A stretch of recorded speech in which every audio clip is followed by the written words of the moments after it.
Dampak kekuasaan Inggris terhadap masyarakat Melayu tradisional, dengan ciri-ciri negatif dan positifnya, sebagai penjelasan perubahan dalam perwatakan Melayu, merupakan satu hal yang memperolehi banyak dukungan daripada analisis ahli sosiologi dan antropologi. Sebagai tambahan dalam menyebutkan kejadian ini, Clifford menekankan keperluan memahami masyarakat Melayu dengan memandang persoalan daripada pendirian mereka, suatu sikap yang dianggapnya sebagai ketidakmampuan orang Eropa umumnya. Baik Swettenham maupun Clifford menekankan prinsip metodologi tentang pemahaman berbagai-bagai peristiwa dari dalam, sebagaimana yang dirasai oleh para pesertanya. Mereka menekankan keperluan mengenal bahasa Melayu, hidup bersahabat dengan orang Melayu, dan mempelajari mereka dengan sikap yang simpati. Prinsip metodologi yang masuk akal ini tidak selalu diterapkan oleh para penulis yang berikut, sehingga gambaran yang diperolehinya tentang sasaran yang diteliti menjadi menyimpang. Clifford, seperti yang dicatat, membezakan antara masyarakat Melayu pantai timur daripada mereka di pantai barat. Rupanya ia bermaksud membezakannya menjadi kepada kategori. Pertama, antara orang-orang Melayu sebelum kekuasaan Inggris pada tahun 1874, dan yang lainnya setelah tahun 1874. Kategori lain daripada perbezaan itu menunjukkan masyarakat Melayu sebelum kedatangan orang Inggris, dan saya menduga orang-orang Eropa yang lain. Clifford melihat perbezaan sifat antara masyarakat Melayu Terengganu dan Pahang sahaja. Menurut Clifford, orang Melayu Pahang berpikiran maju tentang ketenteraan, permainan cinta gelap, dan olahraga yang dilarang oleh agamanya. Mereka dungu, tidak beragama, tidak intelek dan angkuh. Sifat kebajikan mereka adalah kejantanan dan kenekatan mereka. Mereka sanggup memberi kesetiaan yang luar biasa kepada para pemimpin mereka. Tentang sikap mereka terhadap kerja, Clifford mengatakan sebagai berikut, ia tidak pernah bekerja walaupun dapat menolongnya, dan sering tidak mahu menyiksa dirinya sendiri untuk dipujuk atau digoda bagi melakukannya meski dengan tawaran upah yang sangat menggiurkan.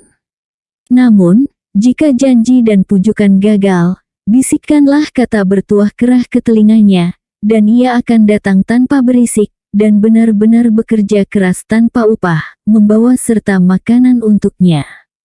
Kerah, sebagaimana setiap orang tahu, ialah sistem kerja paksa yang merupakan keuntungan negara di negeri Melayu yang tidak dilindungi.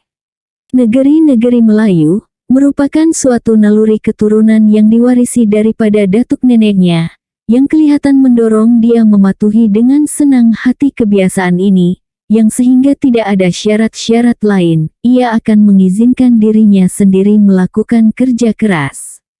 Apabila diminta, ia akan bekerja hal-hal yang tidak dilakukan orang lain. Saya mendapati orang Melayu Pahang bekerja terus-menerus selama 60 jam tanpa istirahat, yang untuk itu hanya untuk seorang yang mereka ketahui, yang mereka akui sebagai pemimpin mereka, dan pada pandangannya mereka dapat merasa malu jika mengeluh kerana bekerja teruk, atau menyerah ketika semuanya membahagi beban dalam takaran yang sama. Tentang masyarakat Melayu Terengganu, Clifford mengakui mereka sebagai jenis yang benar-benar berbeza. Pertama dan terpenting, mereka adalah manusia yang damai. Satu-satunya kepentingan mereka ialah perdagangan dan pekerjaan. Mereka tidak memiliki kebanggaan bangsa dan negara yang juga menandai kalangan masyarakat Melayu Pahang. Mereka tidak memiliki nafsu setia kepada para penguasa mereka yang melewati batas. Sebagai bangsa yang rajin mereka jauh mengungguli orang Melayu yang lain. Tentang masyarakat Melayu Kelantan, Clifford mendapatkan banyak hal yang tidak menyenangkan untuk dikatakan. Mereka tidak mempunyai harga diri, mudah tersinggung, perasa, dan jika menentang, mereka melakukannya dengan cara yang bodoh. Mereka unggul dalam kebolehan mencuri, memperolehi sanjungan pencuri di antara pencuri. Sebelum beralih kepada pengamatan yang berikutnya, masih ada satu lagi pengamatan yang patut dicatat, yang dibuat oleh Clifford tentang psikologi masyarakat Melayu. Ia menyatakan bahwa masyarakat Melayu, pada keseluruhannya, mampu mengembangkan kelainan psikopatologi yang disebut latah. Dalam keadaan latah, yang keluar apa sahaja bunyi mendadak kejutan, atau perintah yang mengkagetkan, sang pelaku kelihatan tidak mampu menyadari identitinya sendiri, atau melakukan apa saja kecuali meniru, sering disertai dengan ucapan bahasa yang tidak sopan. Sesiapa sahaja yang menarik perhatiannya dapat membuatnya melakukan gerak dengan berpura-pura sungguh menirunya. Keadaan ini dapat berlangsung selama berjam-jam hingga sang pelaku berhenti dalam keadaan lelah, setelah kesembuhan menuju kesadaran normal. Hanya orang dewasa yang diketahui memiliki kelainan semacam itu. Menurut Clifford, setiap orang Melayu dapat menjadi latah yang unik itu jika dianiaya, diperolok-olokkan, dan digoda beberapa lama. Perbezaan antara ia dan peristiwa lanjutan hanyalah persoalan darjat. Ditambahnya ke dalam teori tersebut bahwa orang Melayu mundur dan merosot akhlaknya ketika orang Inggris menemui mereka, yaitu teori bahwa mereka merupakan suatu bangsa korban yang paling berpotensi terhadap kelainan pikiran yang bersifat patologi, benih yang sudah ada di dalam susunan rohaniah mereka. Aspek dari pencirian Clifford tentang orang Melayu ini dapat dipermudahkan tanpa sebarang masalah. Hal ini tidak mempunyai sebarang landasan empiris. Jika teori tersebut harus diterima, maka tidak ada alasan bagi kita untuk tidak mengakui bangsa lain manapun yang juga secara potensial patologi. Kita boleh misalnya memberi kesan bahwa rakyat Amerika secara potensial patologi suka menunjuk-nunjuk, karena banyak tukang peraga di kalangan masyarakat Amerika. Kira-kira 4 dasawarsa setelah Inggris berkuasa di tanah Melayu, pertimbangan tentang masyarakat Melayu bersifat lebih bijaksana. Maka Wright dan Reid mempermudah beberapa acuan terdahulu tentang kemalasan dan pengkhianatan Melayu. Mereka berkata, alangkah tidak adilnya pandangan ini yang telah dibuktikan secara menyolok oleh sejarah Melayu kemudian, yang dengan satu atau dua pengecualian menunjukkan bahwa di bawah perlakuan yang benar orang Melayu akan sesetia dan sejujur bangsa turunan raja. Menurut mereka bagi yang mengenal baik orang Melayu, akan menganut pendapat berikut tentang perwatakan orang Melayu. Mereka mengakui dalam dirinya satu daripada sifat laki-laki, dan sering bersemangat dalam kesaksian mereka terhadap pemilikan naluri dan kebiasaan pikiran, yang menandainya di luar bangsa timur yang lain, yang ada hubungan dengan mereka. Namun demikian, kawan-kawan baik orang Melayu dipaksa mengakui bahwa ia tidak senang memilih kerja kasar. Seleranya condong terhadap olahraga, menurut pilihannya adu ayam, dan ini bertentangan dengan kehidupan yang sibuk. Ia memboroskan kehidupan dengan takdir kemujuran yang mudah, daripada pengalaman selama berabad-abad dalam seni mendapatkan segala sesuatu yang terbaik dengan usaha yang paling kecil.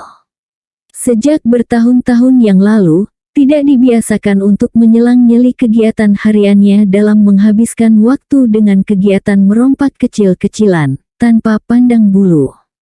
26 tahun setelah penyelidikan di atas, Wheeler, dalam usaha yang jauh lebih bersemangat sejalan dengan watak nasional, masih membentuk pendapat yang lain tentang orang Melayu. Ciri-ciri yang khususnya mengesankan dirinya berbeza, kepatuhan dan keramah tamahan. Ketika membincangkan masalah pencapaian keselarasan antara kestabilan dan tata tradisional serta perubahan yang diperkenalkan oleh yang baru lainnya, ia menyampaikan pandangan berikut berhubungan dengan masyarakat Melayu. Hanya sedikit bangsa yang memberikan kesempatan lebih baik untuk penyelidikan masalah ini dibandingkan dengan masyarakat Melayu. Tradisi kuno dan kepercayaan mereka tidak mendapat kerusakan yang berat. Kepatuhan dan keramah tamahan mereka menciptakan suasana yang menyenangkan bagi kemajuan itu yang tentu saja perlu, dan yang telah nyata membuat langkah besar. Tetapi di lain pihak, kelesuan dan kepasifan tertentu, sebahagian karena iklim, karena kelahiran Islam, cocok untuk keadaan stagnasi, yang kalau tidak dijadikan sesuatu yang vital oleh zaman baru, hanya dapat berakhir dalam kerusakan. Untuk mengakhiri penyajian tentang berbagai-bagai pandangan asing tentang masyarakat Melayu, dapat dicatat satu hal yang disampaikan oleh salah seorang ilmuwan Inggris yang paling tekun, Sir Richard Winstead. Beberapa petikan daripada beberapa karyanya yang mutakhir dibuatkan di sini. Antara beberapa ciri yang disebut Winstead meliputi ketidakaslian di kalangan masyarakat Melayu, kebanggaan terhadap bangsa mereka, kemampuan menyesuaikan diri mereka, dan julukan kemalasan yang semestinya tidak diberi. Inilah beberapa penyelidikannya. Orang Melayu memiliki kebanggaan yang besar terhadap bangsanya, barangkali sebesar kemegahan agama Muhammadnya pada masa lalu yang telah dilupai. Ia memiliki, sebagaimana Sir Frank Swettenham pernah menulis, sebaik keberanian hampir semua manusia. Dan perasaan yang lebih baik tentang sebarang nilai yang diberi oleh kehidupan, daripada yang pada umumnya didapati daripada buku filsafat. Bahkan pribumi asli Malaya memiliki kelakuan yang menarik, dan orang Melayu tidak hanya telah menjalani ketertiban tata cara Hindu, tetapi telah dipengaruhi oleh ajaran Islam seperti halnya anak-anak Inggris yang dipengaruhi oleh sekolah umum, mencapai keseimbangan dan kepercayaan. Karena ia petani bebas yang tidak perlu menyewakan tenaganya, orang Melayu telah memperolehi julukan malas yang tidak semestinya diberi, yang didukung oleh para saingannya dari Asia. Dalam berbagai-bagai keadaan, ia tidak hanya diplomatik tetapi juga cerdas, dan seperti negarawan yang mempunyai kemampuan alamiah dalam menimbang kedua-dua aspek persoalan. Tentang kesusastraan Melayu, ia menulis, kesusastraan Melayu, sampai sekarang masih merupakan hasil terjemahan. Orang Melayu keadaannya masih anak-anak dalam dunia yang canggih, yang menunggu penyelidikannya. Kalau seorang Melayu harus mengembangkan bakat kesusastraan asli, maka dorongan yang lebih mungkin akan datang dari Jawa yang padat penduduk atau bahkan dari Sumatera daripada dari 2,5 juta orang Melayu semenanjung, meskipun hal ini tidak selalu mungkin terjadi. Pendapat yang sama dinyatakan dalam karya lainnya. Setiap orang yang menyelidiki kesusastraan Melayu akan terbentur pada melimpahnya sumber-sumber asing dan jarang menemukan kesusastraan asli. Bab 3. Image orang Filipina antara abad ke-17 hingga abad ke-19. Orang Filipina juga telah digambarkan secara negatif oleh orang Spanyol dan para pelancong Eropa yang lain. Carreri menulis tentang masyarakat Filipina setelah mengunjungi Filipina pada tahun 1696, memberi kesan bahwa mereka menyerupai masyarakat Melayu dari segi kedangkalan pandangan mereka. Tentang orang Bisayans, ia berpendapat bahwa mereka menjadi malas sejak orang Spanyol menguasai mereka. Katanya, kemalasan merekalah yang membuat mereka tampak tidak banyak akal. Dan mereka sepenuhnya kecanduan terhadap hal ini, yang jika dalam perjalanan mereka menemukan duri terkena kaki mereka, mereka tidak membongkok untuk membuangnya keluar jalan agar orang lain tidak menginjaknya. Paderi Sebastian Manrique mengunjungi Manila dalam perjalanannya ke dunia sebelah sini, tahun 1629 sampai tahun 1634, menulis tentang orang Cina di Manila sebagai kelompok yang sumber hidup mereka ialah dolar Spanyol. Bau dolar Spanyol akan menarik orang Cina dengan sungguh hebat, yang jikalau hal ini mungkin, mereka akan turun ke neraka untuk membuat barang-barang baru untuk dijual, agar dapat merenggut perak yang didambakan dan rangkaian 8 rial yang dirindunya. Sarjana Perancis, Le Gentil, dalam catatannya yang berharga dan menarik tentang kunjungannya ke Filipina dalam pertengahan kedua abad ke-18, memberi kesan bahwa orang Filipina suka bermalas-malas, bersenang-senang dan tidak bercita-cita tinggi. Ia juga merupakan salah seorang pengamat awal yang menyalahkan penduduk tropika ke atas sifat buruk tuan-tuan kolonial mereka, sebagaimana banyak diberi contohnya. Ia menyebutkan turun naiknya kekayaan pribadi yang mengakibatkan pemiskinan banyak keluarga orang Spanyol. Ia juga mencatat bahwa wanita Spanyol di Manila terbiasa menerima kunjungan ketika suami mereka tidak ada, begitu sering, sehingga di Manila ia merasa sangat senang seperti di Perancis. Ia menemui kesulitan untuk menunjukkan sebuah kota yang moralnya lebih rusak daripada yang terdapat di Manila. Orang Filipina harus dipersalahkan karena mencetuskan suasana kejatuhan moral. Laki-laki dan perempuannya mandi bersama-sama, mereka bercumbu-cumbuan di jalan. Tidaklah mengherankan apabila pendeta yang bujang memiliki anak-anak. Perlukisan perwatakan orang Filipina yang agak bersemangat disajikan oleh Paderi Gaspar de San Agustin dalam suratnya kepada seorang rakannya di Spanyol, tahun 1720, khususnya yang ditulis untuk maksud ini. Suratnya merupakan pernyataan yang paling jauh jangkauannya yang pernah dibuat tentang perwatakan bangsa ini. Lebih daripada 30 ciri-ciri negatif telah didaftarkan. Ia memulai dengan mempertahankan penyamarataannya. Jika satu diketahui, semuanya akan diketahui. Masyarakat Filipina hampir sama dengan penduduk lain dari Hindia Timur. Mereka berdolak-dalik, curang, dan pendusta. Ilmu firasat mereka dingin dan lembab, karena pengaruh kuat dari bulan. Mereka tidak dapat dipercayai, dungu, dan malas, gemar melancong melalui sungai, laut, dan danau. Mereka luar biasa untuk tidak merasa berterima kasih, tidak pernah membayar kembali uang pinjaman kepada rahib, tidak menghadiri misa, malah menghalanginya. Barang yang dipinjam tidak pernah dikembalikan kecuali diminta, dengan alasan bahwa mereka tidak pernah meminjam sebelumnya. Kemalasan mereka sedemikian rupa sehingga kalau mereka membuka pintu, mereka tidak pernah menutupnya. Dan kalau mereka mengambil alat apa saja untuk digunakan, seperti pisau, gunting, pemukul, dan lain-lain, mereka tidak pernah mengembalikannya ke tempat asal, tetapi menjatuhkannya begitu saja di lantai kerja. Kalau menerima bayaran awal, mereka akan meninggalkan pekerjaannya dan menyimpan upah tersebut. Mereka juga suka mencampuri urusan orang lain dan ingin tahu, hingga bila saja seseorang akan mengurus keperluan jasmaninya, maka datanglah seorang Filipina di depan atau di belakangnya. Mereka pada dasarnya kasar. Bila berbincang dengan seorang rahib atau orang Spanyol, mereka pertama-tama akan mencoret sendiri pelipisnya. Jika perempuan, di pahanya, tetapi coretan yang lebih mengilat ada di kepala mereka. Mereka menyimpan kotoran dalam lipatan jubah. Mereka berjalan di hadapan istri mereka. Mereka selalu ingin tahu setiap gerakan pendeta. Mereka selalu heran melihat isi surat dan mendengarkan percakapan pribadi yang tidak ada sangkut paut dengan mereka.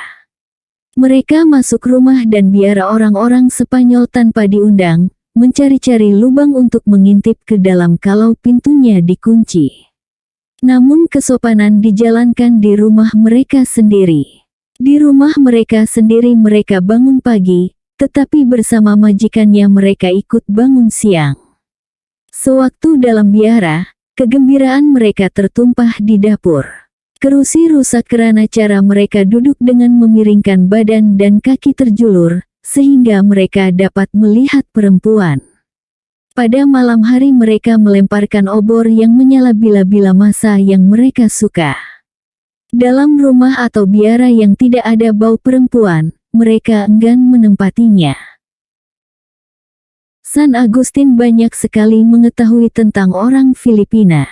Kita dapat mencatatnya sebagai berikut, adalah menggelikan menyaksikan mereka membangunkan kawannya yang sedang tidur seperti batu, ketika mereka muncul tanpa berisik dan menyentuh kawannya sangat perlahan dengan hujung jari akan memakan waktu selama 2 jam, hingga yang tidur sedar dan terbangun. Hal yang sama dilakukan ketika mereka memanggil seseorang untuk turun ke bawah, atau ketika pintu ditutup, mereka terus memanggilnya dengan nada yang sangat rendah selama 2 jam, hingga yang dipanggil menjawab sambil lalu dan membuka pintu untuk mereka.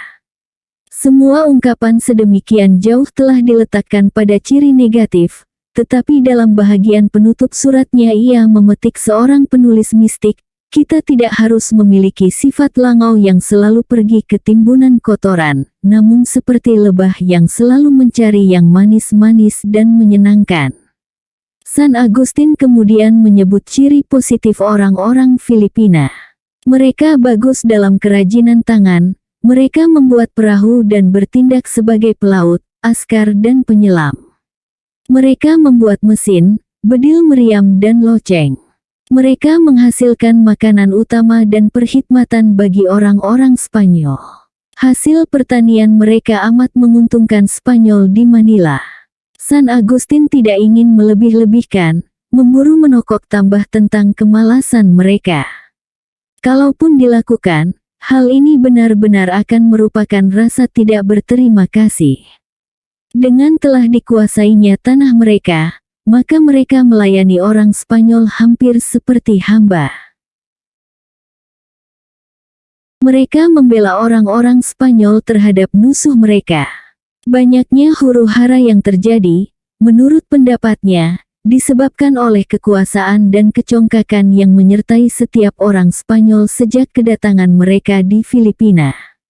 Beberapa pegawai pentadbiran dan pengadilan, serta orang Spanyol lain, telah diangkat daripada golongan pangkat rendah, berusaha menjadi dewa dan raja di wilayah yang berleluasa atas orang-orang Hindia dan kekayaan mereka. Hal inilah yang sering menjadi punca berbagai-bagai keributan.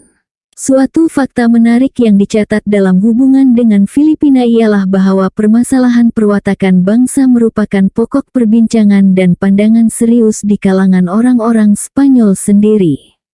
Baik orang Inggris maupun Belanda tidak membincangkan pokok masalah tersebut menurut cara penulis Spanyol. Karena itu, Juan José Delgado yang mengunjungi Filipina pada tahun 1711, dan historianya, yang ditulis dalam tahun 1751 sampai tahun 1754 dan Sinibaldo de Mas dalam Informe de las Islas Filipinosnya tahun 1842, mengulas dan membantah beberapa penelitian yang diajukan oleh San Agustin. Delgado berkeberatan terhadap kecenderungan San Agustin yang menyamaratakan sikap masyarakat Filipina dalam soal pinjam-meminjam. Tentang tingkah laku anak-anak muda yang mengabdi dalam biara, ia berpendapat, orang Spanyol sendiri juga melakukannya di negeri mereka sendiri, ketika mereka masih muda, seperti orang Filipina yang bekerja di biara tersebut. Hal yang sama juga terjadi dalam hal menutup pintu. Tentang cara membangunkan orang tidur, Delgado menyangkal kesamaannya yang berlaku di mana-mana. Ia telah melihat orang Filipina membangunkan dengan cara lain. Ia juga menerima kesan kejujuran dan perasaan dosa karena mencuri, seperti yang diungkap oleh orang Filipina. Tipu muslihat mereka terhadap orang Spanyol sebahagiannya disebabkan orang Spanyol sering menipu mereka dan mengajar hal-hal yang tidak senonoh. Mas menolak pencurian secara umum masyarakat Filipina sebagai sebuah komuniti yang cenderung mencuri, meskipun mencuri kejadian jenayah yang utama di kepulauan tersebut. Sistem pentadbiran Spanyol dapat menjadi salah satu puncanya. Berbagai-bagai contoh diberi oleh penulis seperti Delgado dan Mas menunjukkan bahwa permasalahan tersebut dibicarakan secara lebih serius dalam lingkungan orang Spanyol daripada dalam lingkungan orang Belanda atau Inggris. Ilmuwan Jerman Feodor Jagor, yang menulis pada pertengahan kedua abad ke-19, banyak sekali mengemukakan pandangan awal tentang masyarakat Filipina. Ia mendapati mereka gemar bermalas-malasan dan boros. Di Manila ia mencatat kegemaran menyabung ayam. Pribumi Filipina dianggap oleh Jagor sebagai tukang tiru yang amat menjemukan. Mereka meniru segala-gala yang melintas di hadapan mata tanpa menggunakan akal untuk mengapresiasikannya. Tidak ada rangsangan dalam kerja mereka. Dayung yang digunakan di Filipina biasanya dibuat daripada buluh, dengan papan yang di ujungnya diikat dengan seutas rotan. Sekiranya dayung mereka patah, lebih selalu patah lebih baik, maka ditundanya kerja mendayung yang melelahkan itu sampai dayung tersebut diperbaiki lagi. Sepanjang Sungai Pasig, seseorang boleh jadi terlihat sedang tidur di atas tumpukan kelapa. Jika kelapa tersebut menggelinding jatuh, orang yang tidur itu dengan sendirinya bangun, menolaknya dengan galah, dan dengan puas kembali berdengkur seperti rakit reotnya yang mengikuti arus sungai. Pendeta Spanyol Zuniga, yang karyanya pertama kali diterbitkan pada tahun 1803, menghubungkan orang-orang Filipina yang gemarkan ikan dengan hal kemalasan mereka. Tanaman keperluan makanan dengan mudah tumbuh di negeri itu, lebih disesuaikan dengan kebiasaan santainya. Tentang kegemaran orang Filipina memancing ikan, Zuniga berpendapat, dalam pekerjaan ini, penduduk kepulauan tersebut merasa lebih senang dibandingkan dengan pekerjaan apapun, karena ini merupakan mata pencarian yang pada suatu ketika sesuai dengan sikap malas mereka dan mereka lebih puas memilih ikan daripada hewan ternak. Di seluruh negeri tersebut ditemui banyak keluaran yang lain untuk menyara hidup, dan yang meskipun tidak begitu disukai seperti yang dihuraikan di atas lebih sesuai dengan kebiasaan santai mereka, serta saripati kelapa, pucuk tebu, sayur-sayuran hijau, dan berbagai-bagai keluaran yang mengandungi air yang lain, tersedia sebagai keperluan mereka yang tidak mempunyai hasrat untuk bekerja demi kecukupan diri. Penulis yang luar biasa menulis hal yang menarik tentang masyarakat Filipina Sinibaldo de Mas, yang disebutkan sebelum ini. Pada tahun 1843, laporannya tentang Kepulauan Filipina diterbitkan di Madrid. Ia dikirim ke timur sebagai atase diplomatik bagi mengumpulkan maklumat tentang berbagai-bagai masalah ilmu pengetahuan, politik dan perdagangan. Pandangannya tentang Filipina hampir selalu ideologis sesuai dengan wataknya. Ia melihat pergerakan kemerdekaan di Filipina. Dalam laporannya, De Mas menyarankan beberapa langkah tegas yang perlu diambil bagi mempertahankan Filipina sebagai tanah jajahan Spanyol. Pribumi harus diajar hormat dan setia kepada orang Spanyol. Untuk mencapai ini, kiranya perlu mempertahankan pribumi dari segi intelektual dan moral, meskipun urutan kehebatan mereka jika ditimbang lebih tidak berpolitik daripada orang yang kemudian, seperti dalam timbangan longgokan jerami yang lebih ringan daripada sebatang emas. Golongan buruh, pengembala kambing tidak faham akan berbagai-bagai ikatan sosial dan begitu pula mereka tidak tahu apa yang terjadi di kota mereka sendiri. Ini bukan sejenis masyarakat yang telah menghancurkan absolutisme di Spanyol, melainkan orang yang telah dididik di institusi pengajian tinggi, yang mengetahui nilai kebebasan perlembagaan dan karena hal ini berjuang untuk mereka. Kita harus selalu mengingati akan hal ini jika kita terpaksa berpikir sungguh-sungguh. Ini sangat perlu bahwa kita menolak pembentukan kaum liberal, karena di tanah jajahan, liberal dan suka menentang mengandungi arti yang sama. Mematahkan kebanggaan masyarakat Filipina menurut De Mas adalah suatu keperluan.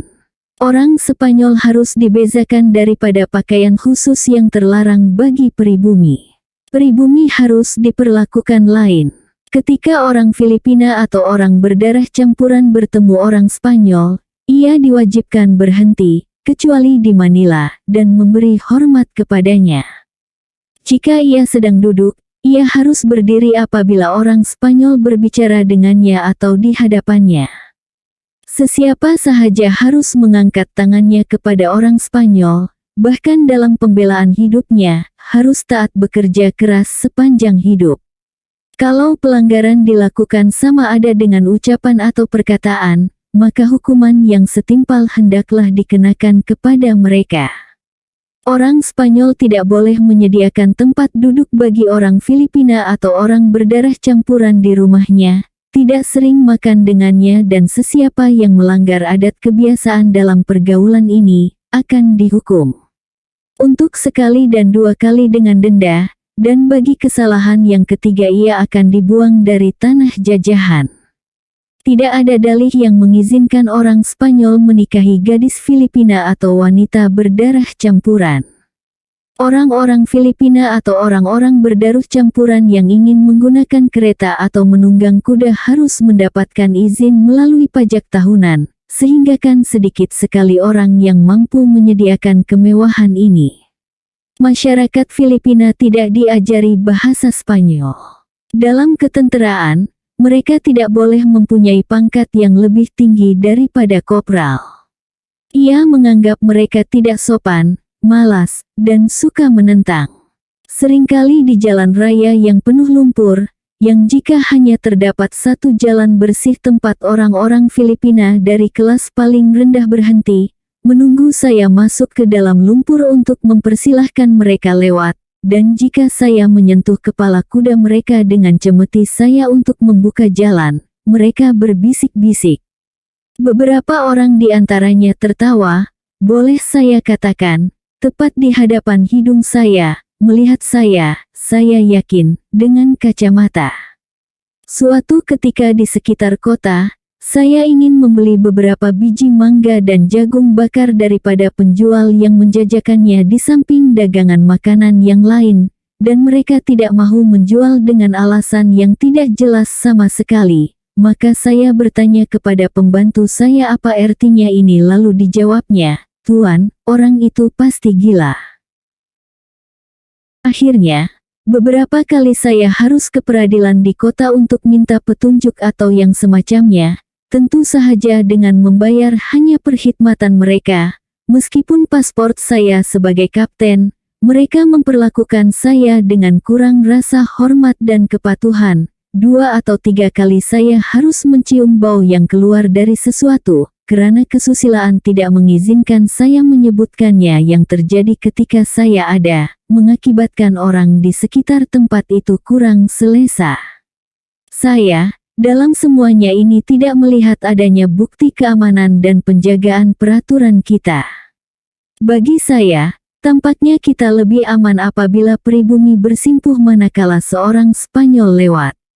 Laporan Demas merupakan perwujudan ideologi imperialisme dalam seluruh ketelanjangannya. Ia melihat agama Katolik sebagai landasan kekuasaan Spanyol. Karena itu kependetaan harus tetap orang Spanyol. Politik memecah belah harus diterapkan pada orang Cina dan orang Filipina. Kecekapan pemerintah, kata Demas, akan terletak pada kemampuan membuat mereka tetap terpisah dan berselisih terus, sehingga mereka tidak pernah dapat membentuk satu massa dan tidak memiliki semangat umum bersama. Sebaliknya seseorang harus bertindak sebagai alat untuk membuat yang lain sebagai sasaran. Laporan tersebut mengungkapkan pandangannya yang resmi. Sebagai orang Spanyol, Demas bersetuju mempersiapkan Filipina untuk mencipta kemerdekaan, karena pada pendapatnya Filipina agak tidak berguna bagi Spanyol. Pengamat tentang masyarakat Filipina yang lain menarik perhatian adalah pedagang Inggris, Robert Matchmaking. Bukunya tentang Filipina diterbitkan di London pada tahun 1951. Ia cukup kritis terhadap kekuasaan Spanyol di Filipina. Ia juga kritis terhadap berbagai-bagai tulisan orang Spanyol tentang orang Filipina. Ia berpendapat, dalam perwatakan pribumi Hindia, terdapat begitu banyak hal yang baik, meskipun mereka telah lama memiliki nama yang buruk, tentang perwatakan dan gambaran mereka yang berasal dari mulut orang Spanyol, yang sangat malas menyelidikinya di luar rumah tangga mereka, atau paling jauh melewati batas kota mereka. Seperti sangat sedikitnya orang-orang Spanyol yang saya temui, yang pernah hidup di desa yang cukup jauh dari Manila, kecuali mereka yang karena tugas terpaksa berjalan jauh, sebagai seorang pegawai pentadbir dan pengadilan wilayah atau sebagai seorang prajurit komando yang merata di kepulauan itu sangat ramai daripada kalangan mereka yang tinggal tetap di rumah atau di asrama mereka, merokok, atau minum coklat dan meratapi nasib mereka yang malang yang telah memencilkan mereka begitu jauh dari Manila, dari dunia pertunjukan dan masyarakat. Mereka datang dan pergi tanpa kepastian, atau mau tahu apa sahaja tentang penduduk di sekitar mereka, kecuali apabila hari besar tiba, tatkala mereka bersiap mengunjungi rumah mereka, berdansa dengan wanita cantik, dan menikmati makan malam mereka. Dalam menilai masyarakat Filipina yang malas, matchmaking sering mendapat kecaman karena pandangannya yang menentang orang Spanyol. Ia menggolongkan ketahanan pribadi dan kegiatan rohaniah masyarakat Filipina lebih tinggi daripada orang-orang Melayu yang disaksikannya di Jawa atau Singapura. Namun ia menjelaskan bahwa kemalasan orang Filipina disebabkan oleh iklim yang panas. Dalam iklim tropika, unsur masyarakat adalah beragam, dan sangat berlainan dengan orang-orang yang berasal dari suatu negeri dengan iklim seperti Britain. Pribumi Hindia, di bawah matahari tropika, tidak mungkin menyangga cara kerja yang benar-benar teruk selama 6 hari dalam seminggu untuk jangka waktu lama. Dan kebiasaan malas mereka masih dalam batas yang mungkin bagi kewujudan mereka, barangkali sebanyak istirahat malamnya seorang pekerja Inggris. Tanpa hari-hari santai untuk menjaga daya tahan tubuh yang bekerja keras dibakar terik matahari, maka jelaslah bahwa mereka akan begitu terbakar dan lelah, yang setelah beberapa tahun kemudian akan memukul mereka sendiri dan menjadi tidak kuat untuk bekerja, dengan demikian mengubah mereka menjadi kelompok yang tidak produktif dan menyusahkan kawan-kawan dan masyarakat mereka. Sir John Bowring, bekas gubernur Hong Kong, mengunjungi Filipina dan menulis buku tentang negeri tersebut. Ia tidak sependapat dengan penulis Eropah yang menganggap masyarakat Filipina rajin. Ia mengecam orang Filipina dan menganggap bahwa kemunduran negerinya itu akibat kemalasan mereka. Sebagai tambahan, Bowring mencatat ketidakacuhan dan kelunakan masyarakat Filipina. Ia meniru cara seorang pendeta yang berkata, "Wahai seluruh umat manusia, berpeganglah pada pasak satu-satu, dan pasak itu diingini oleh orang Hindia untuk topinya, ia akan mengorbankan seluruh umat manusia." Mereka tidak takut mati, tetapi ini adalah suatu rahmat yang tiada terbatas tentang makhluk hebat, yang tahu betapa rapuhnya mereka. Mereka berbicara tentang kematian, bahkan di hadapan kematiannya, tanpa keprihatinan apapun. Mereka memperlihatkan ketidakacuhan yang sama, dan menghisap cerutu mereka dengan tenang. Jawaban mereka kepada pendeta pembantu selalu begini, "Saya tahu saya akan mati. Saya tidak dapat menolongnya. Saya telah berbuat jahat, ini adalah kemahuan Tuhan, ini adalah takdir saya." Tetapi datangnya kematian tersebut tidak mengganggu tidur atau makan mereka. Jika dihukum ke tempat penggantungan, Bowring sendiri memiliki keterangan berikut tentang masyarakat Filipina. Telah dikatakan tentang orang Hindia bahwa mereka lebih menyerupai makhluk berkaki 4 daripada berkaki 2. Tangannya besar, dan jari-jari kakinya lentur, mahir memanjat pokok, dan bermacam-macam fungsi aktif lainnya. Ia hampir bersifat amfibia, menghabiskan banyak waktunya di dalam air. Ia tidak dapat merasakan matahari yang membakar dan hujan yang membasahi. Kesan yang diperolehi pada diri tidak kekal, dan lemah ingatan tentang berbagai-bagai kejadian yang lalu. Tanyakan tentang umurnya, ia tidak akan dapat menjawab, siapakah nenek moyangnya. Ia tidak tahu dan tidak peduli. Ia tidak mendapatkan kemurahan hati, dan karenanya, ia tidak dapat berterima kasih. Tidak bercita-cita besar, dan karena itu ia tidak begitu gelisah. Sedikit keinginan, dan karena itu ia tidak iri hati atau dengki. tidak menjaga tepi kain orang dan begitu pula tidak benar-benar menaruh perhatian terhadap miliknya. Sifat paling buruk ialah malas, yang menjadi kesenangannya. Pekerjaan yang memerlukannya, ditanggapinya dengan keengganan. Kesehatannya pada umumnya baik, dan apabila pikirannya kacau, ia menghilangkannya dengan ramuan herba yang pernah dicobanya.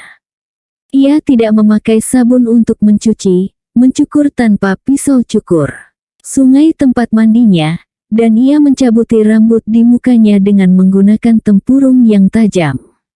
Ia tidak memerlukan jam untuk melihat waktu, tanpa meja, atau kerusi, tanpa piring dan peralatan hidangan, sebilah camca, atau pisau besar, dan beg biasanya tergantung di pinggangnya. Ia berpikir tidak ada musik yang semerdu koko ayam, dan menganggap sepatu tidak berguna, begitu juga sarung tangan atau tali leher. Itulah pandangan tentang masyarakat Filipina yang diketengahkan oleh berbagai-bagai penulis sejak abad ke-17. Pada umumnya pandangan mereka menyerupai pandangan tentang masyarakat Jawa dan Melayu yang dibuat oleh orang Belanda, Inggris, dan para pengamat Eropah lainnya. Ada satu karya yang menyolok tentang Filipina dan masyarakatnya yang tidak diungkapkan di sini, yakni buku yang ditulis oleh Antonio de Morga, Letnan Gubernur Filipina, yang pertama kali diterbitkan di Meksiko pada tahun 1609. Laporan Morga tentang masyarakat Filipina sangat berbeza daripada karya orang Spanyol yang lain. Pandangan Morga akan dibicarakan bersama-sama pandangan Rizal dalam bab yang lain. Tugas kita di sini ialah menunjukkan kelaziman citra tentang pribumi yang malas dan tinjauan kembali terhadap citra ini akan dilakukan kemudian.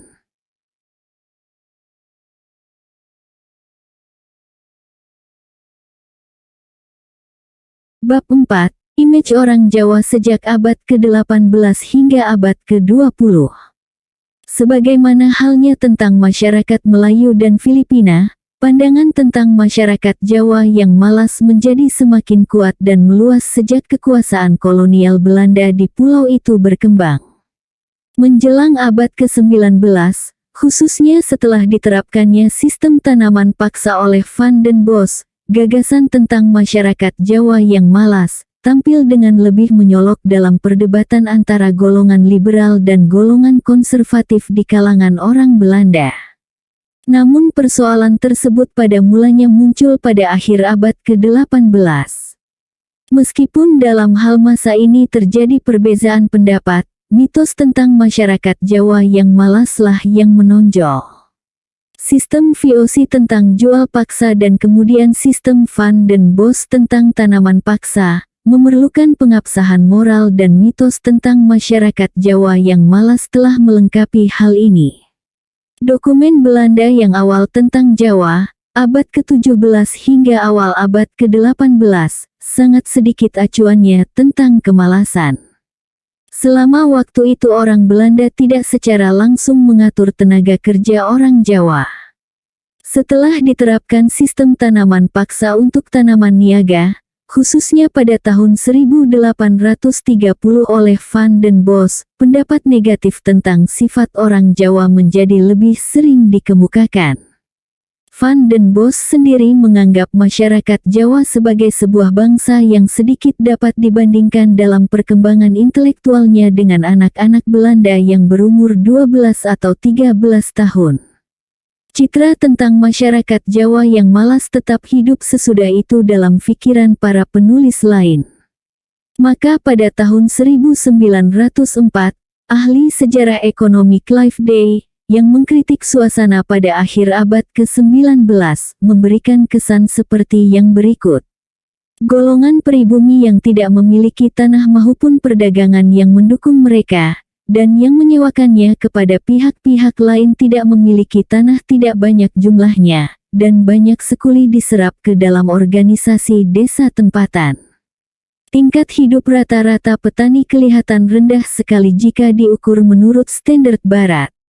Seluruh kekayaan pribadi keluarga, termasuk rumah, perabot rumah, pakaian, dan berbagai-bagai peralatan lain mungkin bernilai hanya beberapa dolar sahaja, katakanlah 5 atau 10 ringgit dalam mata uang kita.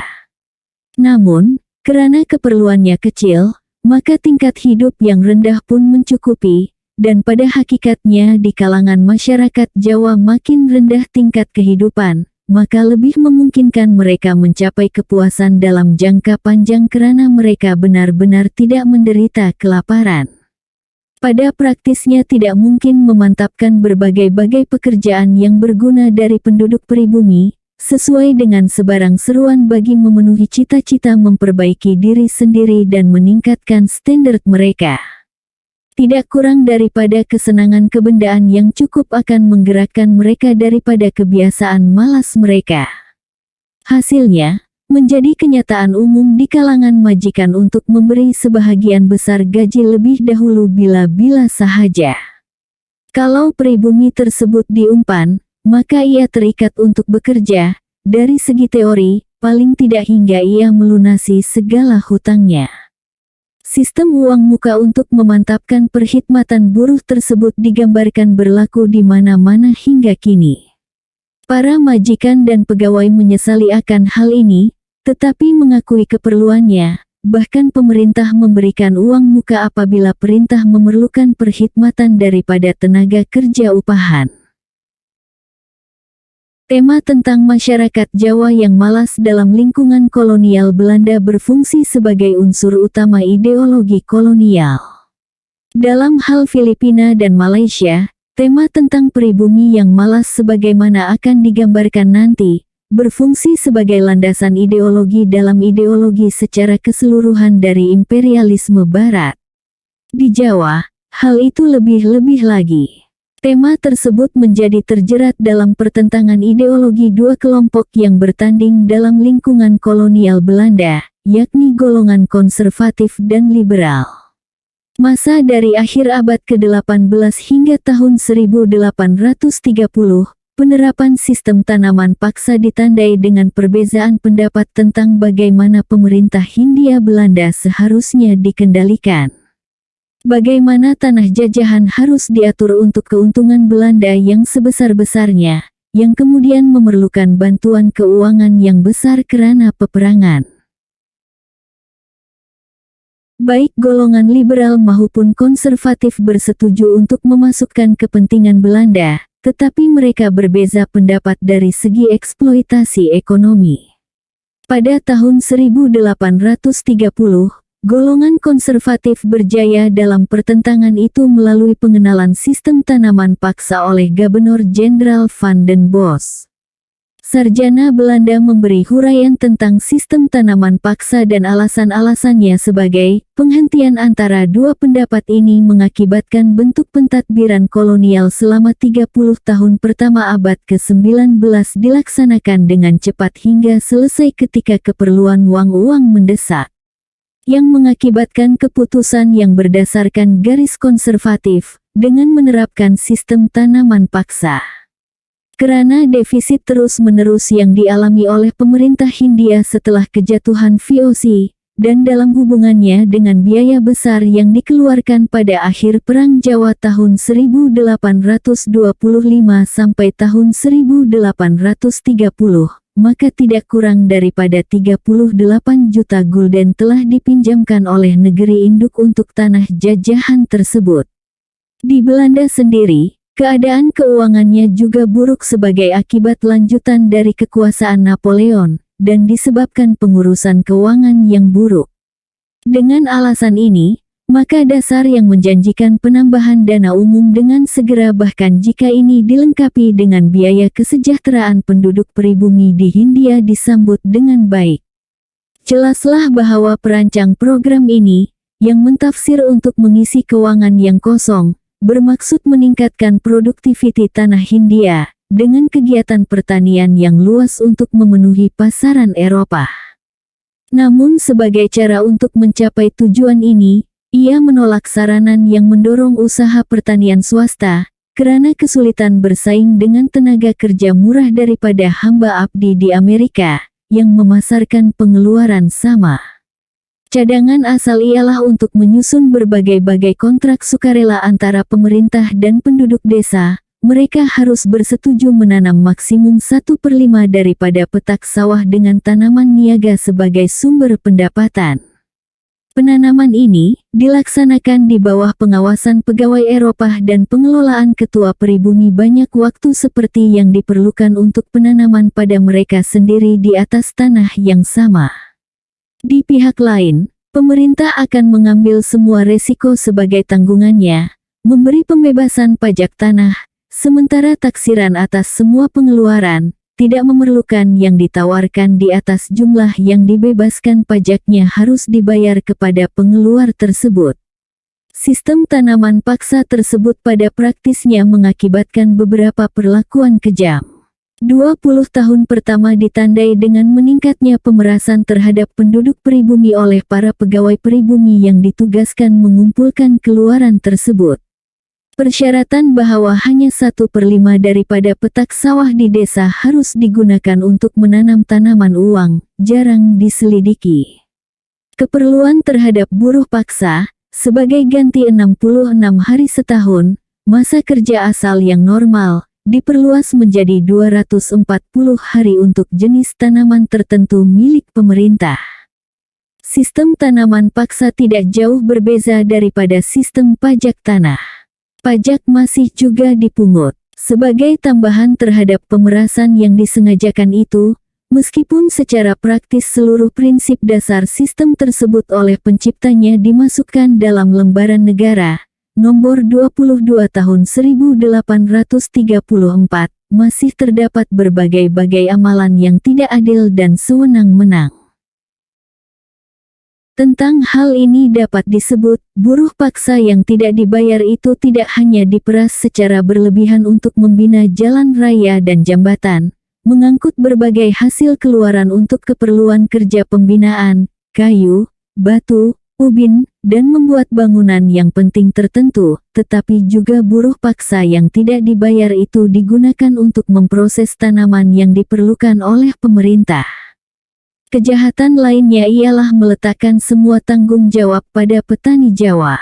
Tidak hanya untuk kegagalan, tetapi juga untuk seluruh faktor alam dan ekonomi yang berpengaruh merugikan pendapatan uangnya. Upah yang hanya sedikit itu tidak didasarkan pada perkhidmatan yang diberi, tetapi atas nilai pasaran keluaran yang ditawarkan dan dengan itu kenyataan mereka tidak memperolehinya sama sekali. Ini semua menjadi lebih tidak adil lagi, karena penduduk itu sendiri tidak dapat bersuara tentang pilihannya akan tanaman atau tanahnya. Sering dipaksa selama bertahun-tahun untuk menggarap tanaman yang sesungguhnya tidak sesuai dengan daerahnya, sehingga memberi hasil yang sangat sedikit. Keadaan ini bertambah buruk apabila tanaman tersebut memerlukan perhatian yang lebih besar, dan disiapkan di tempat-tempat terpencil. Pengaruh sistem tanaman paksa yang merosak masyarakat Jawa, menyebabkan penghapusan sejumlah tanaman wajib pada tahun 1860-an. Selama masa ini para penegak sistem tanaman paksa mendasarkan pembelaan mereka pada dua alasan yang utama. Pertama, tanpa sistem tanaman paksa, pemerintah tidak dapat mengirimi keuntungan yang besar ke Belanda. Kedua, bahwa masyarakat Jawa tidak mampu kerja bebas. Pekerjaan di Jawa selalu harus dipaksakan. Berlakunya sistem tanaman paksa itu menarik dalam sejarah Jawa. Kaum liberal mempertimbangkan sifat manusia berasaskan prinsip keadilan, manakala kaum liberal menaruh perhatian pada pengenalan industri, modal Eropah dan pengurusan. Mereka memerlukan tenaga kerja bebas. Karena itu mereka menentang sistem tanaman paksa. Di sana juga ada perhatian yang sungguh-sungguh terhadap nasib masyarakat Jawa.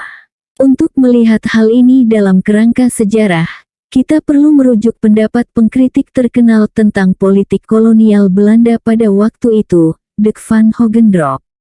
Pada tahun 1791, Hogendorp mengusulkan serangkaian perombakan kepada Suruhanjaya Tinggi yang dibentuk untuk mengawasi berbagai-bagai hal tentang Hindia Belanda. Ia mendesak agar dihapuskan kerja yang utama, perhambaan dan mengeksploitasi hasil bumi, penerapan perdagangan bebas dan tenaga kerja bebas, serta ganti rugi yang sah kepada penduduk asli. Van Hogendorp mendahului Raffles dalam mengusulkan pajak tetap dan peristiharan harta tanah pribadi atau pemilikan tanah secara turun-temurun. Ia juga dengan bersemangat menentang rasuah.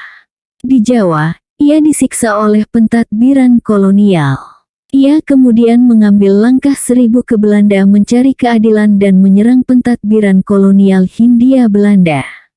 Dalam kata-katanya sendiri, seluruh pendapatan gubernur, para pemimpin tertinggi, residen dan pegawai VOC lainnya di Jawa, tidak dapat dipandang lain, kecuali pencurian, perompakan, perampasan dan monopoli.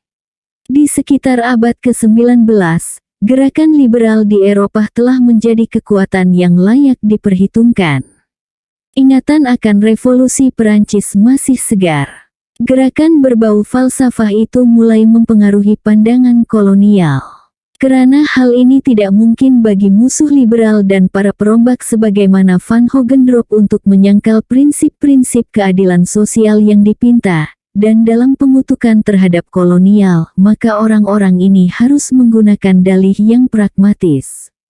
Gubernur Jenderal J. Sibek, dalam sanggahannya terhadap Van Hogendorp, dikirim dari Betawi pada tanggal 19 Mei tahun 1802, memberi 6 alasan utama mengapa pembahagian perlahan dan jual paksa tidak dihapuskan. 1. Orang Jawa sangat malas dan terlalu lamban untuk mendapatkan lebih daripada apa yang diperlukan. 2. Melalui pelaksanaan sistem jual paksa, ia dipaksa bekerja dan menghasilkan lebih banyak. 3.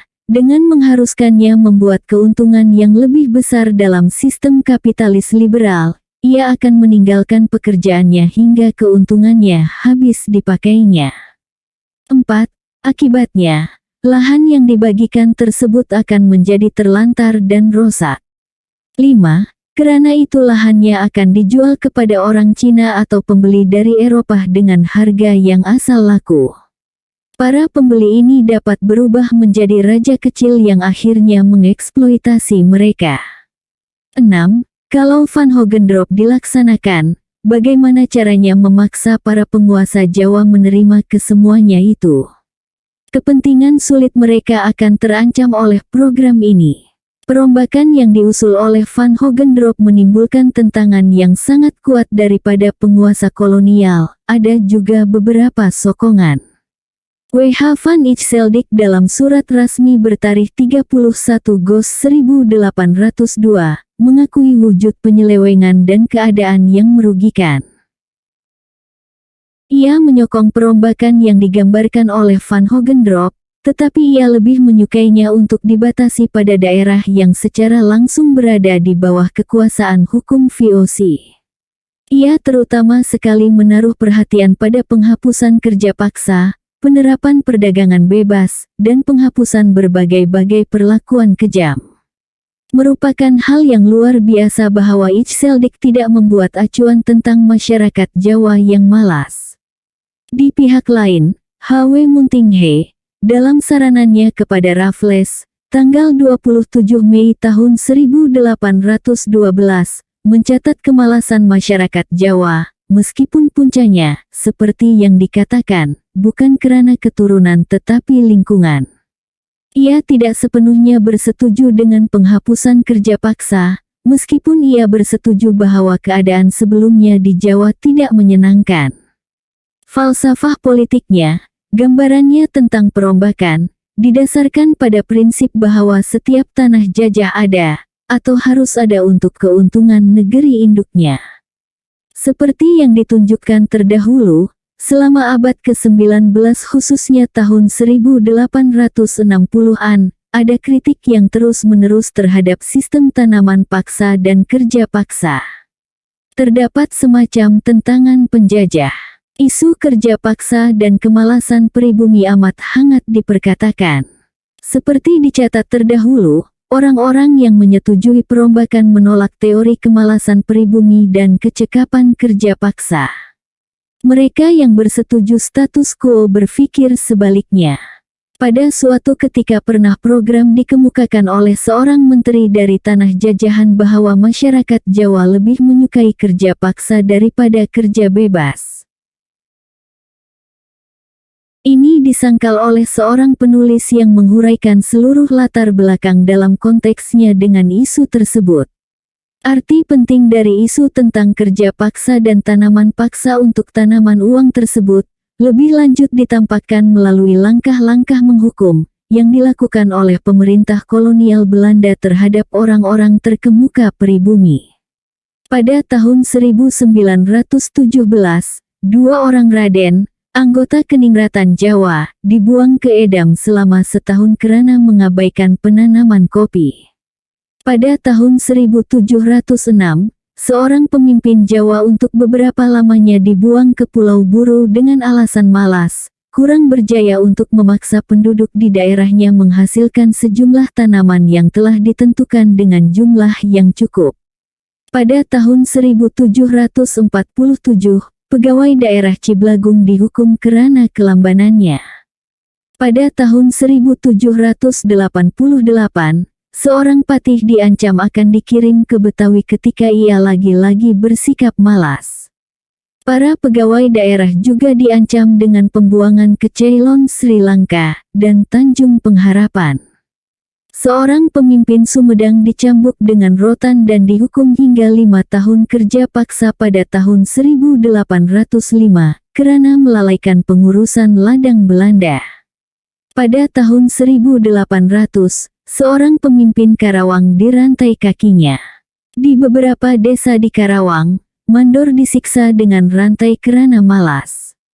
Novelis terkenal dan pengkritik sistem tanaman paksa, Edward Dowes Dekker, Max Havelaar, tahun 1860, dengan nama samaran Multatuli telah menulis tentang masalah kerja paksa.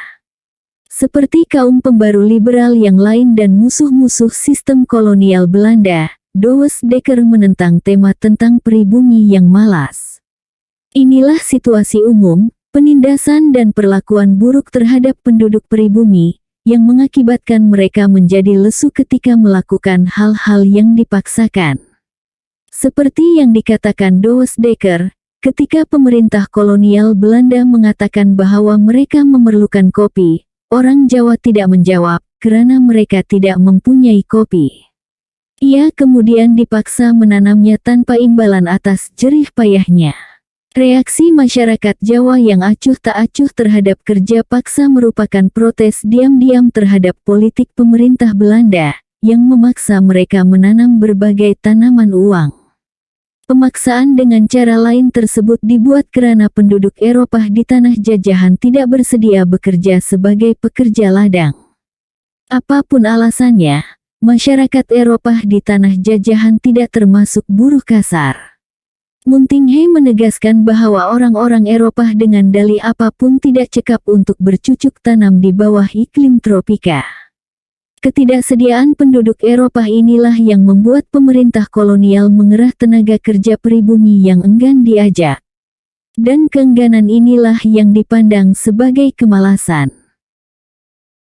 Sebagaimana pengamatan Muntinghe, kemalasan pribumi merupakan salah satu keberatan utama terhadap penerapan perdagangan bebas dan perusahaan ladang bebas di Jawa. Kiranya jelas, bagaimana mitos tentang pribumi yang malas muncul dalam perjuangan ideologi pada masa itu di Jawa.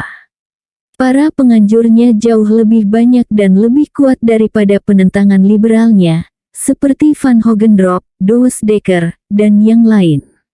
Tempoh mitos tersebut disebarkan dan diperdebatkan, dimulai pada sekitar awal abad ke-19. Mitos ini dicipta untuk menghapuskan sistem jual paksa dan kerja paksa. Kemudian hal ini berlanjutan dalam abad ke-20, yang berfungsi sebagai alasan kapitalis untuk mempertahankan upah yang rendah. Kiranya tidak perlu disebutkan di sini sejumlah acuan dalam penerbitan pada abad ke-19 dan awal ke-20, yang mengungkapkan dengan sangat jelas bagaimana gagasan tentang pribumi yang malas berfungsi dalam struktur ideologi imperialisme Eropa. Terdapat banyak sekali contoh untuk dicatat semuanya, tetapi masih ada satu masalah yang harus diselesaikan. Dapatkah kesahihan tesis kita ini dibatasi hanya untuk Jawa dan kolonialisme Belanda sahaja? Raffles mencoba menghapuskan sistem kerja paksa. Bagaimana ini sebenarnya? Padahal ada perbedaan pandangan antara Raffles dan banyak lagi yang lain dalam mempertahankan citra tentang pribumi yang malas. Jawabannya jelas. Pada dasarnya bangsa Inggris dihadapkan dengan masalah yang sama, bahwa penduduk pribumi tetap di luar jaringan kapitalisme kolonial Inggris, perlombongan dan perusahaan tanaman uang. Kita harus sangat berhati-hati tidak mengelirukan situasi yang sebenarnya di Malaya dan Singapura di bawah kekuasaan Inggris, dan pandangan pribadi Raffles tentang isu yang tertentu seperti kerja paksa. Kita juga harus berhati-hati untuk tidak salah menilai keberkesanan perundangan Inggris. Monopoli dan kerja paksa berlangsung di bawah kekuasaan Inggris, tetapi dalam aspek yang berbeda. Kita dapat menyebutnya kerja paksa tidak langsung dan monopoli tidak langsung. Monopoli tidak langsung terletak dalam penguasaan Inggris atas impor dan ekspor, dan perladangan tanaman wang, separuh pertama abad ke-19. Penyelidikan ekonomi tentang Malaysia dan Singapura tidak selalu menyertakan perincian penanaman modal berdasarkan kesukuan di kalangan kelompok Eropa. Namun daripada nama-nama perusahaan yang menonjol, sejak abad ke-19, kita memperolehi gambaran sekilas tentang kebangsaan mereka. Catatan yang ada di England memberi data yang diperlukan. Pada masa berlakunya Perang Dunia Pertama, tahun 1914 sampai tahun 1918, seluruh penanaman modal dunia di berbagai-bagai wilayah tanah jajahan berjumlah sekitar 200 juta dolar, yang 150 juta diantaranya berasal dari England. Penanaman modal Perancis, Jerman, dan Amerika Syarikat dapat diabaikan. Menjelang Perang Dunia Kedua, tahun 1942 sampai tahun 1945, penanaman modal Inggris di Malaya berjumlah sekitar 400 juta dolar daripada 700 dolar penanaman modal dunia di Malaysia. Penguasaan Inggris terhadap ekonomi Malaya jauh lebih besar dibandingkan dalam dasawarsa sebelumnya. Ketika Raffles berbicara menentang monopoli, yang dimaksudkannya monopoli perusahaan bukan Inggris, atau pemerintah bukan Inggris. Ia sependapat dengan penguasaan ekonomi sesebuah negeri oleh Inggris secara keseluruhan, meskipun secara khusus tidak ada perusahaan Inggris. Falsafah politiknya memberi kesaksian akan hal ini. Jelaslah Raffles menggunakan patokan ganda dalam hubungan monopoli pemerintah dan perusahaan. Kita hanya akan mengambil perjanjian yang dipaksakannya terhadap raja-raja Jawa. Dalam perjanjiannya, tahun 1811, dengan Sultan Mataram, Raffles meminta agar wilayah sarang burung yang dapat dimakan dipindahkan kepada pemerintah Inggris dengan penguasaan serta pengelolaan tunggal atas pajak perdagangannya, sebagai imbalan atas hibah tahunan yang tetap terhadap Sultan. Sultan juga dipinta mengabaikan perjanjian yang terdahulu yang pernah dibuat dengan pemerintah Eropa yang lain, yang memaksa Sultan menjual berbagai-bagai mata dagangan pada harga yang ditekan dan tidak memadai. Hal ini dimaksudkan agar perdagangan mengarus ke pihak Inggris. Dasar seperti itu merupakan dasar bagi falsafah politiknya. Dalam suratnya kepada Lord Minto, dari Melaka, tahun 1811, Raffles mengutuk monopoli kasar yang dipaksakan oleh Belanda terhadap negeri-negeri Melayu, tetapi secara prinsip ia bersetuju dengan monopoli oleh pemerintah Inggris asalkan tidak bertentangan dengan pengembangan perdagangan dan industri dalam negeri. Meskipun demikian, Raffles menolak prinsip kesempatan yang sama. Politik perdagangannya sama sekali tidak liberal, tetapi imperialisme, untuk kepentingan Inggris. Bab 5. Image tentang kemalasan dan hakikat kemalasan. Dalam bab-bab yang terdahulu dihuraikan citra tentang pribumi, masyarakat Melayu, Jawa dan Filipina, yang digembar-gemburkan oleh para pengamat asing Eropa selama masa kolonial. Citra yang menonjol ialah tentang pribumi yang malas. Kita telah menunjukkannya dalam Kes Jawa, bagaimana tema tentang pribumi yang malas itu dihubungkan dengan perjuangan ideologi konservatif dan liberal pada abad ke-19. Merupakan tesis buku ini bahwa citra tentang pribumi yang malas adalah hasil daripada kekuasaan kolonial yang pada umumnya terjadi pada abad ke-19, ketika kekuasaan terhadap tanah jajahan mencapai puncaknya dan tatkala eksploitasi kapitalis kolonial memerlukan penguasaan yang meluas terhadap daerah tersebut. Citra tentang pribumi berfungsi dalam eksploitasi yang kompleks pada masa-masa kolonial. Inilah saat konsepsi kapitalis tentang kerja mencapai keunggulan. Jenis kerja apapun yang tidak sesuai dengan konsepsi ini akan ditolak sebagai penyimpangan. Suatu komuniti yang tidak penuh semangat dan berkemahuan menggunakan konsep kerja ini akan dianggap pemalas. Untuk menggambarkan masalah di atas, pertama dibicarakan bahwa pribumi tersebut benar-benar malas. Mula-mula kita akan mendefinisikan kemalasan, bagaimana konsep kapitalis tentang kerja pada abad ke-19, dan apa ciri sikap komuniti pribumi yang diartikan sebagai kemalasan menurut para pengamat asing, yang mencerminkan tren kemunculan kapitalis borjuis. Pertama, kita akan mendefinisi kemalasan, kemudian kita perlihatkan bahwa masyarakat pribumi tidak malas, dan akhirnya kita jelaskan mengapa hal ini digolongkan malas. Dalam membahaskan masalah ini, kita tidak memasukkan Filipina. Tema tentang kemalasan di kalangan masyarakat Filipina akan dibicarakan secara terpisah dalam hubungannya dengan tulisan Rizal tentang masalah tersebut. Ada juga beberapa masalah khas yang berhubungan dengan Filipina yang timbul dari penspanyolan dan pengkristianan masyarakat Filipina.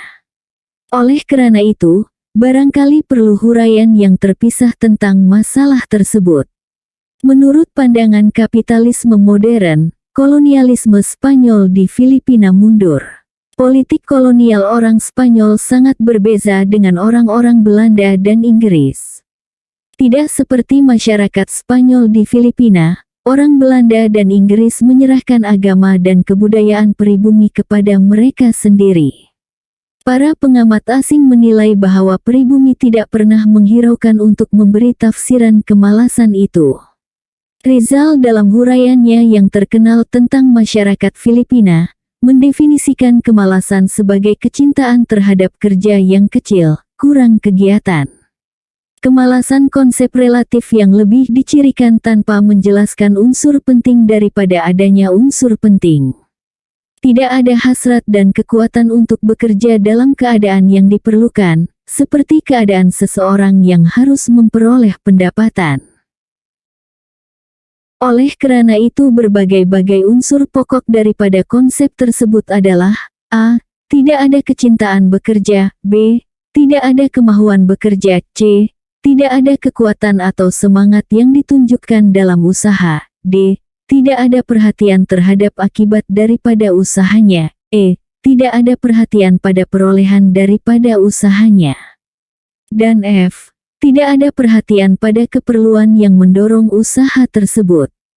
Secara operasional, kemalasan yang didefinisikan seperti itu dapat mengambil banyak bentuk. Kita ambil satu contoh yang penulis ketahui daripada pengalaman tangan pertama, yakni tentang seorang ketua keluarga yang terdiri daripada 5 orang. Ketua keluarga, yang umurnya memasuki 40 tahun, dipecat dari tempat kerjanya. Setelah itu ia menolak untuk bekerja, menggunakan waktunya dengan tidur sepanjang hari, berjalan-jalan atau mengunjungi teman. Kadang-kadang ia melakukan beberapa pekerjaan sambilan, beberapa jam dalam seminggu. Pendapatannya kecil, hampir tidak cukup untuk keperluan rumah tangga. Dengan demikian, kita dapat menegaskan bahwa orang ini malas. Ada keperluan baginya untuk meningkatkan penghasilan keluarganya. Ia tidak memperhatikan akibat daripada penolakannya untuk bekerja.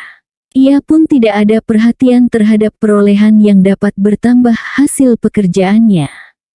Jika seorang nelayan menunjukkan ciri-ciri seperti itu, maka ia dikatakan malas. Sama halnya dengan petani dan berbagai-bagai kelompok penduduk yang lain. Seseorang digolongkan malas kalau ia berkebiasaan dan terus-menerus mengambil sikap itu. Ledakan pengangguran yang berada di luar kekuasaan dari seorang ke seorang bukanlah kemalasan. Demikian pula seorang penjaga kedai yang berdiri di belakang meja perhiasan atau bermalas-malas di kedai jika tidak ada pembeli, tidak dapat disebut sebagai pemalas.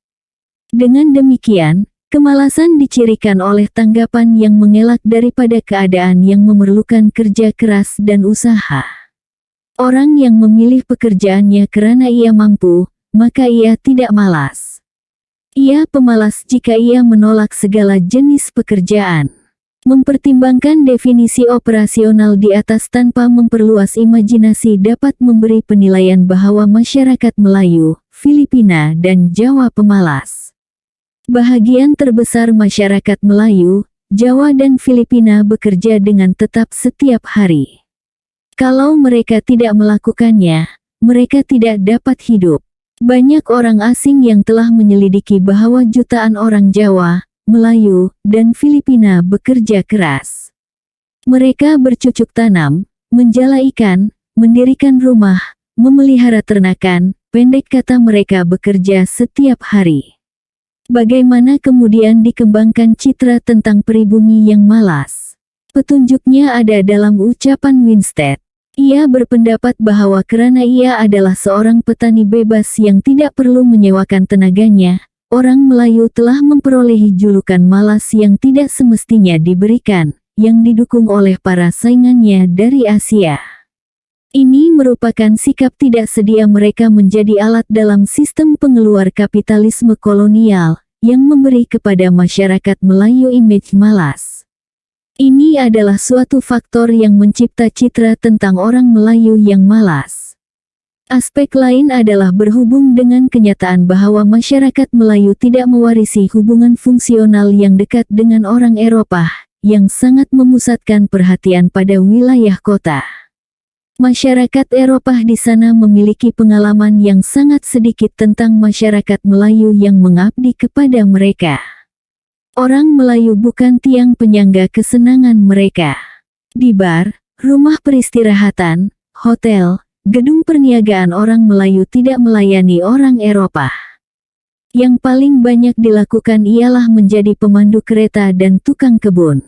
Masyarakat Melayu juga tidak berkecimpung dalam kerja pembinaan, pembuatan jalan raya, bahagian pentadbiran ladang, pendeknya dalam sektor ekonomi kapitalis swasta modern. Kapitalisme kolonial, sebagai sistem pertandingan sempurna yang berjalan baik, tidak dibatasi oleh wilayah ekonomi yang ketat. Ini mencakup seluruh sistem pentadbiran, sekolah, dan semua kegiatan yang berhubungan dengannya. Kalau pemerintah membina landasan kereta api, maka para pekerja pembinaan landasan itu, dan semua yang mendukungnya, memasuki jaringan kapitalisme kolonial. Masyarakat Melayu memasuki jaringan ini secara tidak langsung dalam pamong praja.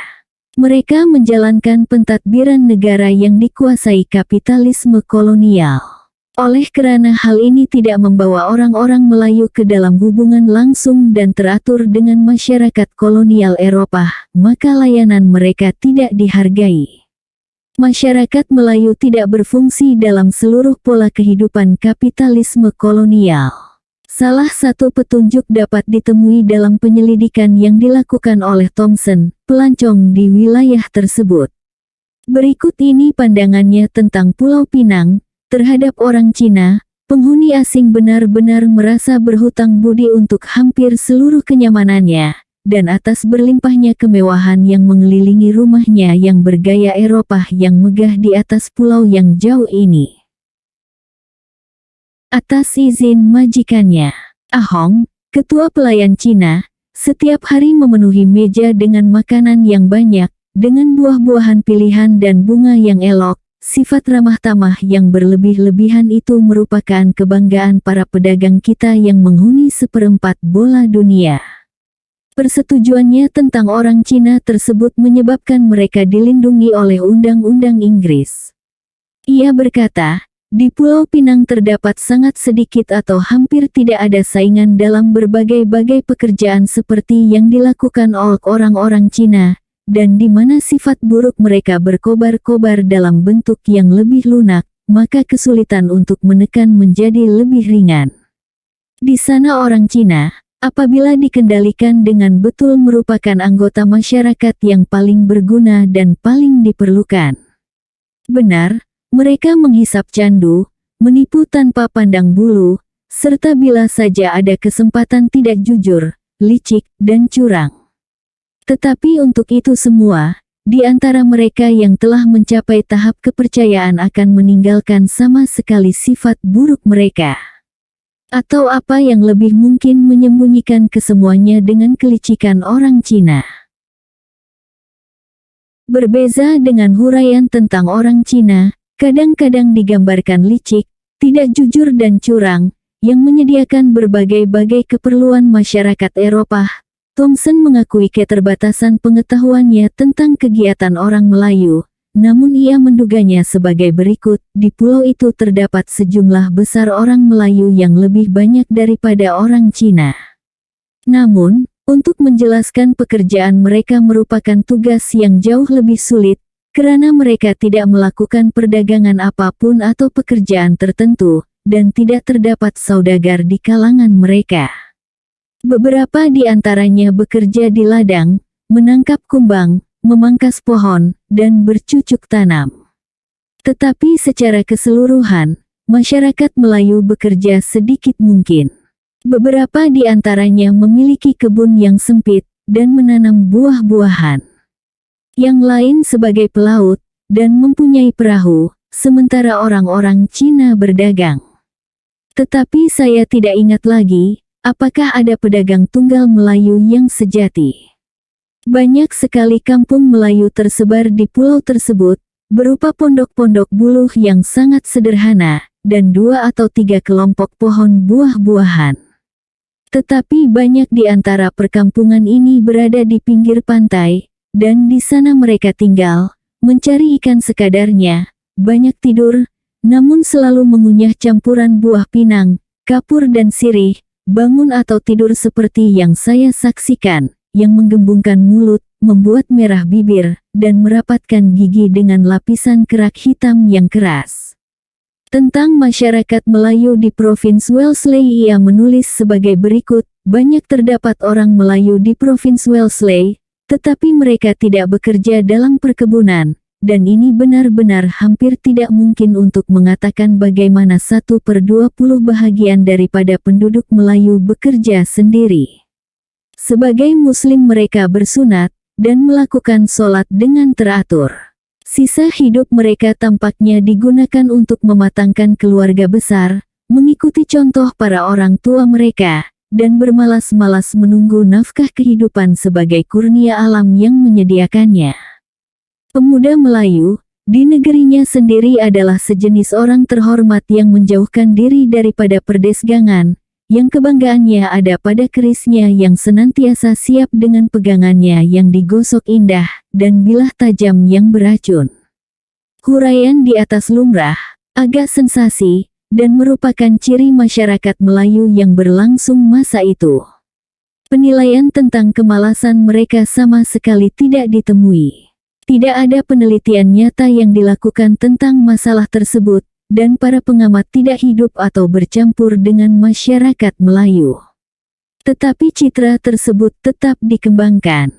Sebab musabab daripada citra ini adalah reaksi orang Melayu terhadap pertanian tanaman uang dan terhadap kerja di ladang kapitalis kolonial. Mereka menghindari jenis kerja yang sangat menghisap darah dalam berbagai-bagai usaha kapitalis kolonial abad ke-19. Namun pekerja Melayu dalam sektor kapitalis seperti perlombongan bukan berarti tidak ada sama sekali. Seorang penulis Inggris yang melibatkan diri dalam perlombongan memuji pekerja Melayu. Sebagai peraturan umum, ia berkata, orang Melayu tidak diambil bekerja di sektor perlombongan yang sesungguhnya, tetapi ada pengecualian khusus dalam perusahaan timah bundi. Terengganu orang-orang Melayu Jawa disuruh memegang mesin bor, untuk mengebor granit batu yang kuat dan sangat keras, dan selalu melakukannya dengan memuaskan. Mereka jauh lebih hati-hati memegang mesin dibandingkan dengan orang Cina, pesaingnya. Contoh lain di Malaya, meskipun tidak di Semenanjung, ialah perlombongan arang batu di Labuan, Kalimantan. Mereka melakukan hampir seluruh penggalian terowongan pada hari-hari yang awal tidak hanya lubang yang dangkal, tetapi terowong yang sebenarnya, di bawah pengurusan orang Eropa. Orang Melayu juga pengawas yang sangat baik, ahli bomba, ahli lempeng baja, dan ahli bor. Mereka juga pengendali mesin yang sangat pandai. Sebagai pengendali mesin, yang menguasai tenaga derek dan kereta api, orang Melayu, khususnya orang Melayu Jawa, merupakan ahli terbaik. Selama sekitar 15 tahun di Raup, tidak kurang 5 terowong yang dibor dalam pekerjaan yang dilakukan oleh para pengendali Melayu. Tidak pernah ada kecelakaan karena kesembronoan mereka. Dan bengkel kereta Pahang berkesimpulan bahwa tidak salah jika orang-orang Melayu menggantikan orang-orang Eropa yang terlatih dan bergaji 5 kali dalam tugas-tugasnya, meskipun jalan di Pahang merupakan salah satu yang paling sulit di dunia untuk kereta.